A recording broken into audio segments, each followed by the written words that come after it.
Hello everyone, क्या हाल चाल है बच्चे आप सब लोगों के। उम्मीद करता हूँ आप सब लोग बहुत अच्छे होंगे। आज की ये पर्टिकुलर वीडियो हमारा गाइडेंस सेशन है फॉर एग्जीक्यूटिव ग्रुप 1 स्टूडेंट्स। आज की इस पर्टिकुलर वीडियो में हम लोग सिर्फ एक पर्टिकुलर सब्जेक्ट को लेके बात करेंगे, that is going to be SBILL। आज की ये पर्टिकुलर वीडियो खास तौर पे उन स्टूडेंट्स के लिए है जिनका जून 2025 में किसी भी रीजन की वजह से या तो ग्रुप 1 क्लियर नहीं हो पाया या फिर वो सेटिंग अप के सब्जेक्ट में बहुत अच्छे मार्क्स स्कोर नहीं कर पाए। आज का ये पर्टिकुलर सेशन आपको आपकी गलतियां बताने के लिए है, आपको ये रियलाइज कराने के लिए है कि अगर आपसे कोई गलती हुई है, एक्सेप्ट इट, और अगले अटेम्प्ट में हम उसको सुधारने का एक प्रण लेते हैं। क्योंकि अगर गलतियों को सुधारेंगे नहीं तो अगले अटेम्प्ट में फिर से सेम वही गलती करके आएंगे। और मैं आपको आज रियलिटी से अवेयर कराने जा रहा हूं अबाउट दिस पर्टिकुलर सब्जेक्ट। जो बच्चे ज्यादातर गड़बड़ करते हैं, सुधार लें तो result is going to be positive. तो आइए देखते हैं सब लोग सामने स्क्रीन पे। कह रहे ये जो पर्टिकुलर सेशन है सर, इस पर्टिकुलर सेशन को स्टार्ट करने से पहले आप सभी लोगों से रिक्वेस्ट है कि जो बच्चे अभी जून में एग्जाम देकर आए थे बट दिसंबर में फिर से एग्जाम देना है उनको, क्योंकि उनका रिजल्ट नेगेटिव रहा। सबसे पहले ध्यान रखिएगा कि आप लोग को जब SBIL का सब्जेक्ट पढ़ना है तो ये ध्यान रखिएगा कि इस बार SBIL में जो बच्चों को स्कोर मिला है, जो मार्क्स मिले हैं, वो कंपैरेटिवली कम थे। थोड़ी सी स्ट्रिक्ट चेकिंग हुई है। पूरी पॉसिबिलिटी है कि दिसंबर 2025 में आपकी मार्किंग बहुत अच्छी रहने वाली है। आप अच्छा स्कोर कर सकते हो आने वाले सब्सीक्वेंट अटेम्प्ट में, यानी कमिंग दिसंबर अटेम्प्ट में। तो हम ऐसे बोल सकते हैं कि it is going to be a very high scoring subject. तो आप इस पर्टिकुलर सब्जेक्ट को बिल्कुल भी हल्के में ना लीजिएगा। ये पर्टिकुलर सब्जेक्ट आने वाले दिसंबर अटेम्प्ट में पूरी पॉसिबिलिटी है कि आपका ग्रुप का एग्रीगेट बनाने में आपकी हेल्प करेगा। लेकिन सर, जब हम इस पर्टिकुलर सब्जेक्ट को पढ़ें तो ध्यान रखिएगा ये पर्टिकुलर सब्जेक्ट जो है ना, इट्स अ एवरेज सब्जेक्ट। कुछ चैप्टर्स बहुत इजी हैं, कुछ चैप्टर्स थोड़े से टिपिकल लगते हैं बच्चों को। अगर हम बोलें तो सबसे पहले लिस्ट बनानी पड़ेगी हमको उन चैप्टर्स की जो पर्टिकुलर चैप्टर्स आपके वीक रह गए थे, जिन पर्टिकुलर चैप्टर्स को आपने शायद टच ही नहीं किया, नॉट येट कंप्लीटेड। वीक रहने का मतलब समझते हैं कि आपका उस पर्टिकुलर चैप्टर पे बहुत अच्छा कमांड नहीं था, या वो पर्टिकुलर चैप्टर आपने अच्छे से अभी तक कंप्लीट किया ही नहीं कभी। ऐसी सिचुएशन में सर सबसे पहला आपका काम इन चैप्टर्स को कवर अप करना होना चाहिए। जब आप अब दिसंबर अटेम्प्ट के लिए तैयारी करें तो आप पहले इन्हीं चैप्टर्स को कवर अप करें।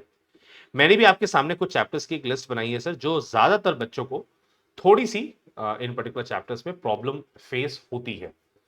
और ये पर्टिकुलर चैप्टर्स में प्रॉब्लम फेस होने के क्या रीजन है, उसके रीजन कुछ ऐसे हैं कि शायद हो सकता है इन पर्टिकुलर चैप्टर्स की जो टर्मिनोलॉजी है, जो वर्ड्स यूज किए गए हैं, जो टर्म्स यूज किए गए हैं, शायद उनके लिए नए हैं, इसलिए उनको अडॉप्ट करना थोड़ा सा डिफिकल्ट होता है। हम ये भी कह सकते हैं कि ये पर्टिकुलर चैप्टर्स थोड़े से लेंदी हैं, जिसकी वजह से एक बच्चे का इंटरेस्ट उस पर्टिकुलर चैप्टर में नहीं रहता। बट जब हम लोग क्लास में वो पर्टिकुलर चैप्टर करते हैं तो वो चैप्टर बहुत स्मूथली चलता है। तो आप लोगों से रिक्वेस्ट है कि इन चैप्टर्स को अपने सिर पे ना चढ़ाएं, कुछ डिफिकल्ट नहीं होता, सब इजी है, सब एक नॉर्मल चैप्टर का पार्ट है। आप उसको बहुत मेहनत से पढ़ेंगे तो डेफिनेटली आप उसमें अच्छा स्कोर कर पाएंगे। तो सबसे पहले जो चैप्टर्स आपको मेरे अकॉर्डिंग दिसंबर अटेम्प्ट के लिए सबसे ज्यादा फोकस करने चाहिए, वो होना चाहिए एक तो फाइनेंशियल सर्विसेज ऑर्गेनाइजेशन, एक हमारा स्टार्टअप का चैप्टर, स्टार्टअप के चैप्टर के साथ एक हमारा setting up of business outside India, जिसमें ओवरसीज इन्वेस्टमेंट के कुछ प्रोविजंस हैं। BOPOLO, it's like branch office, project office, license office of a foreign company in India. Various initial registration and licenses. ये जो चैप्टर्स मैंने आपके सामने लिखे हैं सर, ये टोटल 5 चैप्टर्स हैं। और ये पांचों के पांचों चैप्टर्स पार्ट ए को बिलोंग करते हैं।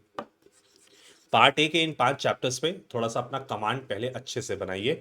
इन पर्टिकुलर चैप्टर्स को आप इग्नोर नहीं कर सकते। फिर सेकेंडली हम लोग को ज्यादातर ऐसा देखने को मिलता है कि पार्ट बी में लेबर लॉ में खास तौर पे अगर मैं बोलूं तो कुछ बच्चे ऐसे हैं जो industrial dispute act, payment of bonus act, contract act, apprenticeship act, factories act. Contract act ये बोला कॉन्ट्रैक्ट एक्ट नहीं, इंडियन कॉन्ट्रैक्ट एक्ट नहीं है, ये कॉन्ट्रैक्ट लेबर एक्ट है। इन पर्टिकुलर चैप्टर्स को भी लेकर कहीं ना कहीं बच्चे थोड़ा सा असमंजस में रहते हैं और उनको ये पर्टिकुलर चैप्टर थोड़े से पता नहीं बोरिंग लगते हैं, डिफिकल्ट लगते हैं, जिसकी वजह से वो इस पर थोड़ा सा हल्का हाथ रखते हैं। बट मेरा मानना यह है कि इन पर्टिकुलर चैप्टर्स को आप इग्नोर नहीं कर सकते, इनको इक्वल इंपॉर्टेंस दीजिए और सबसे पहले इन्हीं को कवर अप करिए, सो दैट ये पर्टिकुलर चैप्टर्स आपका एक अच्छा स्कोर बनाने में हेल्प कर पाए। ठीक है। फिर हमने बोला कि सर अब जब आप दिसंबर अटेम्प्ट के लिए प्रिपेयर कर रहे हैं तो देखिए कहीं ना कहीं हमसे कुछ गलतियां तो शायद जून में हुई होंगी। आप उस गलती को एक्सेप्ट कर लेंगे ना, उसको रियलाइज कर लेंगे, तो आपके इससे इससे बेहतर आपके लिए और कुछ भी नहीं होगा। हम जब तक गलती को रियलाइज नहीं करते ना, तब तक हमको आगे पढ़ने की मोटिवेशन नहीं मिलती। वरना हम तो इसी बात पे हमेशा सोचते रहेंगे, यार सब कुछ तो ठीक किया, क्या किया था, फिर भी फेल हो गए। अब सर जो हो गया वो हो गया ना, अब आने के टाइम के बारे में सोचो। जो आने वाला टाइम है, हमको उसको सुधारना है, हमको उसमें अपना रिजल्ट पॉजिटिव लेकर आना है, हमको अपने आप को प्रूफ करना है।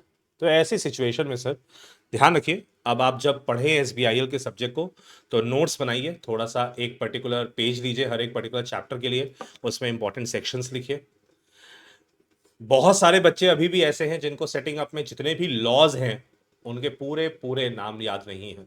ईयर खा जाते हैं तो कभी नाम खा जाते हैं। लॉस के नाम याद करिए, जो लिमिट्स लिखी हैं उनको नोट्स में लिखिए, जो केस लॉस रेफर हो रहे हैं खास तौर पे पार्ट बी में, उनको रेफर करिए। यहां पर आप जितने सेक्शंस, लॉ के पूरे प्रॉपर नाम, उनकी लिमिट्स, केस लॉस अगर याद रखेंगे, तो आपको 110% कहीं ना कहीं दूसरे स्टूडेंट के कंपैरिजन में एक एज मिलेगा। इस पे फोकस करिएगा। साथ ही साथ आपके एसबीआईएल के क्वेश्चन पेपर का पैटर्न अगर आप देखेंगे, तो हम लोग जब क्लासेस में ये पर्टिकुलर टॉपिक पढ़ रहे होते हैं, तो भी मैं पूरी कोशिश करता हूं ये बताने की, ये समझाने की, और अभी फिर से आपको बता रहा हूं, पूरी पॉसिबिलिटी है कि आपके एग्जाम में जो क्वेश्चन आए, वो पूरी पॉसिबिलिटी है कि क्वेश्चन जो आएगा वो केस स्टडी फॉर्मेट में आए। क्वेश्चन थोड़ा ट्रिकी हो सकता है, एक केस स्टडी फॉर्म में एक सिचुएशन बेस्ड क्वेश्चन आपको दे दिया जाए और आपसे पूछा जाए ऐसी ऐसी सिचुएशन में आप क्या करोगे। वहां पे आपका आंसर डायरेक्ट होगा, बट क्वेश्चन थोड़ा सा ट्रिकी मैनर में आपसे पुटअप किया गया है, और बच्चा बस वहीं पे हाथ, मतलब बोलते हैं ना कि डर जाता है और हथियार डाल देता है और बोलता है ओह ये तो बड़ा ट्रिकी क्वेश्चन आ गया, ये तो आउट ऑफ द बॉक्स आ गया। अगर हम बहुत ध्यान से उस पर्टिकुलर क्वेश्चन को देखें, तो शायद वो इतना ट्रिकी नहीं है। उस क्वेश्चन को पुटअप करने का तरीका ट्रिकी हो सकता है, बट उसका आंसर शायद डायरेक्ट होगा। तो आप लोगों को क्वेश्चन की लैंग्वेज पे बहुत फोकस करना है। इसके लिए आपके पास एक बहुत बढ़िया तरीका है। इस बार लास्ट टाइम मैं एसबीआईएल का प्लानर लॉन्च नहीं कर पाया था, बट इस बार एसबीआईएल का प्लानर मैं लॉन्च कर रहा हूं। एसबीआईएल के प्लानर के सारे क्वेश्चंस रेडी हो चुके हैं, ऑलमोस्ट आधे चैप्टर्स के आंसर्स भी रेडी हो गए हैं। पूरा फुल फ्लेज उस पर काम चल रहा है, मैं पूरी मेहनत कर रहा हूं। और 15 सितंबर तक, अगले 2 हफ्तों में, आपको SBILL का प्लानर रेडी होके मिल जाएगा। ये प्लानर क्या है सर, जो बच्चे प्लानर के बारे में नहीं जानते, ये सर क्वेश्चन आंसर फॉर्मेट में दी गई एक पर्टिकुलर बुक है, जिसमें आपके SBIL के हर चैप्टर के क्वेश्चंस अलॉन्ग विद आंसर्स होंगे। सर ये क्वेश्चंस क्या पास्ट ईयर एग्जामिनेशन क्वेश्चन है? नहीं, बिल्कुल ऐसा नहीं है। ये इस पर्टिकुलर प्लानर में पास्ट ईयर एग्जामिनेशन क्वेश्चन के साथ साथ मेरे अधिकतर बनाए हुए क्वेश्चंस हैं, जो केस स्टडी फॉर्मेट में हैं, कुछ डायरेक्ट क्वेश्चंस भी हैं, कुछ इलैबोरेटिव क्वेश्चंस भी हैं, so that you should get an idea कि एग्जाम में क्वेश्चन कैसे आते हैं और उस क्वेश्चन का क्या आंसर होना चाहिए। तो ये जो प्लानर है, it is going to be a रामबान, संजीवनी बूटी, जो मर्जी कह लीजिए। आपका ये पर्टिकुलर प्लानर, मैं आपको बता दूं, जिन बच्चों ने ECIPL मेरे से पढ़ा है, जो मेरे से ECIPL नहीं पढ़े हैं उनको बोलिए, उनसे पूछिए, जिन बच्चों ने ECIPL मेरे से पढ़ा हुआ है उनसे पूछिए, प्लानर एक रामबान इलाज है सर। आपकी प्रैक्टिस करने के लिए इससे बेहतर बुक आपको नहीं मिल सकती। 15 सितंबर तक ये पर्टिकुलर बुक मार्केट में आ जाएगी। मैं आपको अनाउंस करूंगा, मैं आपको बताऊंगा कि ये प्लानर आप कहां से खरीद सकते हैं, कैसे खरीद सकते हैं, कहां पे आपको मैसेज करना है, कहां पेमेंट करनी है, वो सारी बात मैं आपको बता दूंगा। बस सिर्फ जस्ट वेट फॉर 2 वीक्स, 2 हफ्ते तक आप अपनी रिवीजन स्टार्ट करिए, पढ़ना स्टार्ट करिए। और ध्यान रखिए, अगर आपको लग रहा है कि हमारे पास 3.5 महीने हैं, अभी तो 22 दिसंबर से एग्जाम है, टाइम नहीं है, और जिन बच्चों का रिजल्ट नेगेटिव रहा, आपके लिए तो सांस लेने का भी टाइम नहीं है। जी तोड़ मेहनत करिए और अपना रिजल्ट पॉजिटिव लेकर आइए। एसबीआईएल की बात करूं तो मेरे अकॉर्डिंग एसबीआईएल के एग्जाम से पहले आपको कम से कम 4 रिवीजन करने चाहिए। कितने revision sir? 4 revision sir. 4 revision कैसे होंगे? कहते हैं पहला रिवीजन आपका any how 5th to 10th अक्टूबर के बीच बीच में कंप्लीट हो जाना चाहिए। पहला रिवीजन। पहले रिवीजन के लिए मैंने ऑलमोस्ट आपको 40 डेज दे दिए हैं। 40 दिन बहुत होते हैं सर एक रिवीजन करने के लिए। पहला रिवीजन थोड़ा डिटेल में भी करिए, चीजों को अच्छे से पढ़िए, नोट्स बनाने की कोशिश करिए अगर नोट्स बनाने लग रहे हैं तो। सेकंड रिवीजन आपका एनी हाउ कंप्लीट हो जाना चाहिए सर 5 नवंबर तक, इससे ज्यादा नहीं जाएगा, नहीं जाएगा।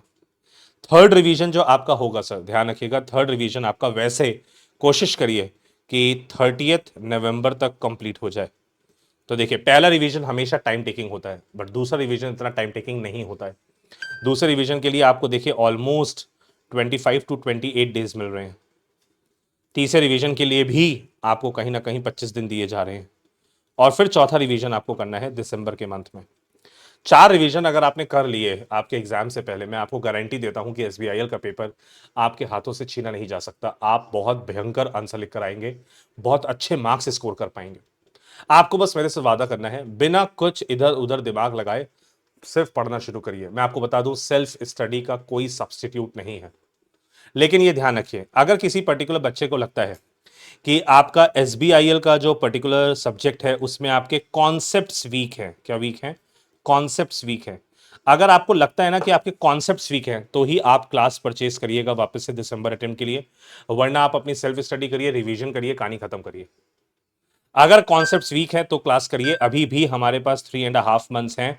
बिना कॉन्सेप्ट्स को स्ट्रॉन्ग किए आप पेपर जितना मर्जी रिवाइज करके देने चाहिए, पेपर नहीं निकलेगा जब तक कॉन्सेप्ट्स क्लियर नहीं होंगे। अगर कॉन्सेप्ट्स क्लियर करने हैं, आप क्लास ले सकते हैं। अभी हमारा ऑलरेडी ऑफर चल रहा है रिपीटेटिव स्टूडेंट्स के लिए। इट्स लाइक 2499, और 2499 में आपको एसबीआईएल का बिल्कुल लेटेस्ट बैच मिलेगा, और उस लेटेस्ट बैच में आप बिल्कुल लेटेस्ट अमेंडेड कंटेंट पूरा रिवाइज कर सकते हैं, पूरा कॉन्सेप्ट क्लियर कर सकते हैं। लेकिन अगर आपका कॉन्सेप्ट क्लियर है तो आपसे रिक्वेस्ट है कि आप कोई क्लास ना देखिए, रिवीजन वीडियोस देखनी है जरूर देखिए, वरना आप अपनी सिर्फ सेल्फ स्टडी पे फोकस करिए, क्योंकि सेल्फ स्टडी के अलावा और कोई ऑप्शन नहीं है पास होने का। तो ये आज की इस पर्टिकुलर वीडियो का हमारा मेन एजेंडा था सर। मेरे को आपको थोड़ा सा गाइड करना था इस पर्टिकुलर सब्जेक्ट को लेके, बच्चों को बहुत प्रॉब्लम हो रही थी, तो मैं आपके सामने खड़ा हूँ। बाकी मेरे से जो बन पाएगा मैं जरूर आपके लिए करूँगा। प्लानर मैं आपको वादा करता हूँ 15 सितंबर तक रेडी करके दे दूंगा, और जो दिसंबर अटेम्प्ट के लिए रिवीजन सेशन होंगे वो आने वाले टाइम में बहुत जल्दी आपको देखने को मिलेंगे। ठीक है, चलिए। तो थैंक यू सो मच इतना प्यार देने के लिए। जून अटेम्प्ट का बच्चा, जिन बच्चों ने पास किया रिजल्ट, उनके बहुत अच्छे फीडबैक्स आए, बहुत प्यार दिया आपने, दिल से आपको शुक्रिया। और आगे भी ऐसे प्यार देते रहिएगा और पढ़ते रहिएगा। चलिए, जय हिंद, take care, bye bye, goodbye everyone, take care.